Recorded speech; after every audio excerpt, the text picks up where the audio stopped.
نحمده ونصلي ونسلم على حبيبه الكريم الأمين العزيز الرؤوف الرحيم وعلى آله وأصحابه الأفضلين الأكرمين أجمعين أما بعد فأعوذ بالله من الشيطان الرجيم بسم الله الرحمن الرحيم ذلك الكتاب لا ريب فيه صدق الله العظيم حصول برکت کے لیے درود شریف پڑھ لیجیے اللہم صلی وسلم علی سیدنا و شفیعنا و حبیبنا و مولانا محمد معدن الجود والکرم وآلہ الکرام الکریم وآلہ واصحابہ وآلہ وسلم صلی اللہ تعالی علیہ وسلم۔ سورہ طلاق آیت نمبر 7 آیت نمبر 10 اور 11 میں اللہ پاک فرماتا ہے قد انزل اللہ علیکم ذکرا رسولا یتلو علیکم آیات اللہ، تحقیق کہ ہم نے تمہارے پاس ذکر نازل کیا ہے اور وہ ذکر ہے رسول۔ آپ دیکھے جاتے سورہ طلاق پارہ نمبر 28 میں آیت نمبر 10 اور 11 میں۔ سورہ والضحیٰ پورے سورہ مبارکہ میں صرف اور صرف شان محمدی، عظمت محمدی اور ذکر محمدی ہے۔ پازیٹیوٹی کے ساتھ آپ رہیں، میلاد منائیں، یہ کوئی آخری جلسہ نہیں ہے، ذکر کرتے رہیں، ہر سانس میں نبی کا ذکر ہو، ہر لمحہ نبی کا ذکر ہو۔ نبی مومنوں کی جانوں سے زیادہ قریب ہیں اور آپ مومن ہیں تو آپ ہمیشہ اپنے نبی کا ذکر کریں۔ قسم ہے چہرے مبارک کی، قسم ہے زلف مبارک کی، ما ودعک ربک وما قلی، حبیب مکرم آپ کو آپ کے رب نے نہ چھوڑا ہے، نہ عیب جانا ہے، نہ معیوب جانا ہے، نہ آگے فرمایا الآخرۃ خیر لک من الاولی، حبیب آپ کا آنے والا لمحہ، آنے والا ہر لمحہ پچھلے لمحے سے بہتر ہے۔ اس سال کی عید میلاد النبی جو آپ کر رہے ہیں، آنے والے عید میلاد النبی میں اس سے بہتر کریں، آپ کے اندر جو کرپشن ہے ختم کریں۔ قرآن پاک آگے دیکھیں کہتا ہے وَلَسَوْفَ يُعْطِيكَ رَبُّكَ فَتَرْضَىٰ، قریب ہے کہ آپ کو آپ کا رب اتنا عطا کرے گا کہ آپ راضی ہو جاؤ گے۔ میں صرف اس سورہ کے ذریعے سے جو تقریباً 11 آیتیں ہیں ان میں آپ دیکھیں گے، مطالعہ کریں گے تو خدا مخاطب ہے اور مصطفیٰ مخاطب ہیں اور قرآن خطاب ہے۔ آپ سمجھ رہے ہیں؟ آپ اللہ مخاطب ہے، خطاب فرمانے والا، اور نبی مخاطب ہیں جس سے خطاب ہو رہا ہے، اور قرآن خطاب ہے۔ اس سے بڑی بات کیا ہوگی؟ ہم آپ بلکہ حدیث بھی اگر پیش کریں تو اس میں ایک قسم ایسی بھی ہے جس میں ضعیف کا ایک عنوان ہوتا ہے، غریب کا عنوان ہوتا ہے، لیکن اللہ کا کلام وہ ہے کہ خود قرآن کہتا ہے ذالک الکتاب لا ریب فیہ، یہ وہ کتاب ہے جس میں شک کی کوئی گنجائش نہیں۔ لا یأتیہ الباطل من بین یدیہ ولا من خلفہ تنزیل من حکیم حمید۔ قرآن دوسرے اس کے بعد ہی کے سورہ میں آپ دیکھیں الم نشرح لک صدرک ووضعنا عنک وزرک، حبیب مکرم کیا ہم نے آپ کے سینے کو نہ کھولا؟ کیا بات ہے، سبحان اللہ، ہر لفظ کا سبحان اللہ آپ بولو۔ اس لیے نہیں کہ یہ پیشہ ورانہ گفتگو ہو رہی ہے، یہ قرآن کی بات ہو رہی ہے، ایک ذمہ داری کی بات ہو رہی ہے اور درسیات سے تعلق رکھنے والے الحمدللہ کی بات ہو رہی ہے۔ تجارتی عنوان لے کر کبھی نہ بیٹھا ہوں نہ بیٹھوں گا، اور سب سے بڑی بات آج ایک عظیم الشان خانقاہ سے تعلق رکھنے والے جو میرا مشرب ہے، الحمدللہ میرا پیر خانہ بھی ہے، اللہ پاک ان کے سائے کو دراز فرمائے، یہ خود درسیات سے تعلق رکھتے ہیں، الحمدللہ رب العالمین۔ آپ توجہ سے سنیں، کیا ہم نے آپ کے سینے کو نہ کھولا؟ کیا بات ہے! اور آپ جو امت کی خاطر ہمیشہ کوشاں رہتے ہیں، ان سے بوجھ، ان کی تکلیف کو دور کرنے کے لیے ہم نے وہ بوجھ نہ اتارا۔ وَرَفَعْنَا لَكَ ذِكْرَكَ، کیا ہم نے آپ کی خاطر آپ کے ذکر کو بلند نہ کیا؟ دیکھتے جا رہے ہیں آپ قرآن پاک سے جڑیں، آپ قرآن پاک کا آپ مطالعہ کریں گے تو الحمدللہ آپ کو معلوم ہوگا کہ آپ کیا ہیں۔ کلیئر بات کہہ رہا ہوں، نبی کے ذکر کا حوالہ ظاہر ہے، جو دشمن ہیں ان سے آپ دوستی کی امید نہیں کر سکتے۔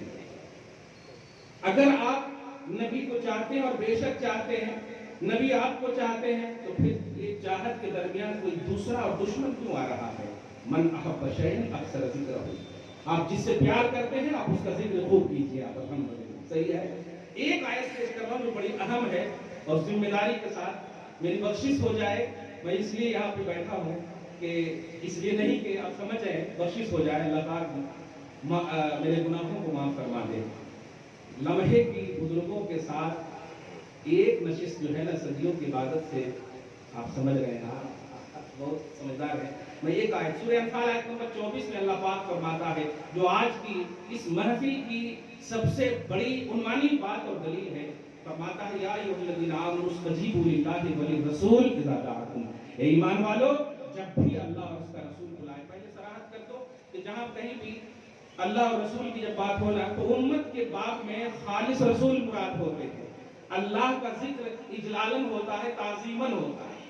اب غور کریں، اللہ اور اس کا رسول بلائے تو حاضر ہو جاؤ، اللہ اس کا رسول بلائے تو حاضر ہو جاؤ۔ اب اس کی تشریح میں اس کی تفسیر میں، بلکہ بخاری شریف میں، جامع ترمذی میں آپ دیکھیں گے تو دو الگ صحابی کا نام ہے، لیکن مجھے حضرت کعب بن لؤی کا نام یاد آ رہا ہے، وہ نماز پڑھ رہے تھے، غور کیجیے گا، اس لیے اس کو پہلے ایک عنوانی جملہ دے دو کہ نبی کے ذکر کی محفل یا نبی کے لیے پوزیٹیوٹی، نبی کی عظمت کا اعتراف نماز سے بھی افضل ہے۔ جملے پہ غور کریں، نماز بھی قربان ہے نبی کی شان کے اعتراف پر۔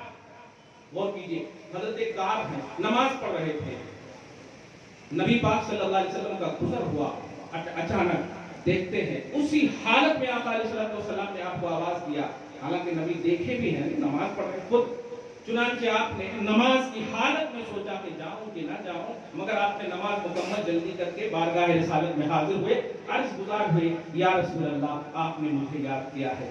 اس کے بعد جو الفاظ ہیں جامع ترمذی کے، ما منعک ان تجیبنی اس دعوت کا یا کعب او کما قال صلی اللہ علیہ وسلم، کس چیز نے تمہیں روکا میرے بلانے پر؟ میں نے تمہیں بلایا، کس چیز نے تمہیں روکا؟ آپ سمجھ رہے ہیں جملہ، میں نے تمہیں بلایا، کس چیز نے تمہیں روکا؟ میں نے تمہیں جب دعوت دیا، کہا یا رسول اللہ میں نماز پڑھ رہا تھا۔ آج آپ کو یہی کہا جاتا ہے؟ نبی کی محبت کا عنوان نماز بتا رہے ہیں، نبی کی ہم دیکھیے سنت پر عمل کرتے ہیں، ہم مسواک لے کے چلتے ہیں، ہم نماز پڑھتے ہیں، انکار نہیں ہے پیارے، لیکن محبت کو مقدم رکھو، نماز پر مقدم رکھو، عظمت کو مقدم رکھو، تعظیم کو مقدم رکھو نماز پر، تب جا کر کے، کیونکہ اس کی قضا نہیں ہے، اس کی قضا ہے۔ نبی علیہ السلام کہتے ہیں کہ اچھا نماز، آپ اگر غور کریں تو بات ایک دم صحیح اور 100% صحیح کہا تھا نا، نماز پڑھ رہے ہیں تو ہونا چاہیے کہ تعریف کرتے، بہت اچھا کام کرتے، ٹھیک ہے کیا؟ آقا علیہ السلام نے ارشاد فرمایا کہ الم تسمع ما قال اللہ، اللہ پاک نے کیا فرمایا تم نے نہیں سنا؟ اب اس کے بعد یہ آیت کریمہ تلاوت فرماتے ہیں، یا ایھا الذین آمنوا استجیبوا للہ وللرسول اذا دعاکم، اے ایمان والو جب اللہ اس کا رسول بلائے حاضر ہو جاؤ، یہ نہ دیکھو کہ تم کس حالت میں ہو۔ دیکھا آپ نے، میں نماز ترک کا عنوان نہیں دے رہا ہوں، لیکن عظمت کا اقرار، عظمت کا اعتراف، اس کا احساس، اس کی ایکٹیویٹی، اس کے لیے پوزیٹیوٹی، یہ جو ہم میں ختم ہو گئی، اور اس کو آپ نے ایک سالانہ، ایک مطلب یہ کہ ہفتہ واری، ایک ماہانہ، یہ سب جو عنوان دے دیا، نہیں، مومن ہے تو ہر لمحہ ذکر محمدی میں رتب اللسان رکھو۔ اس کی شکلیں الگ الگ ہو سکتی ہیں، کوئی ایسا لمحہ نہیں جہاں ذکر محمدی، جب ذکر محمدی نہ ہو۔ قرآن پاک سورہ احزاب کے آیت نمبر 7 پیش کر کے ختم، النبی اولی بالمؤمنین من انفسہم، نبی مومنوں کی جانوں سے زیادہ قریب ہے۔ اب اگر قربت مصطفیٰ کے لیے آپ جو کر رہے ہیں یہ قرآن پر عمل ہے، اور جو آپ کو دور کرنے کی بات کر رہے ہیں تو ان کے ایمان ہی پر نقص ہے، کیونکہ قرآن نے مومنوں سے زیادہ قریب کہا ہے۔ آیتیں بہت ہو سکتی ہیں، بس بالکل میں کہہ رہا ہوں کہ یہ بخشش کے لیے میں نے یہ بات کہی ہے، بیان کی ہے۔ آپ قرآن پاک کا مطالعہ کریں، صاحب قرآن سے جڑیں گے، جتنا نبی سے قریب ہوں گے اتنے ہی خدا سے قریب ہوں گے۔ السلام علیکم و رحمۃ اللہ۔ سبحان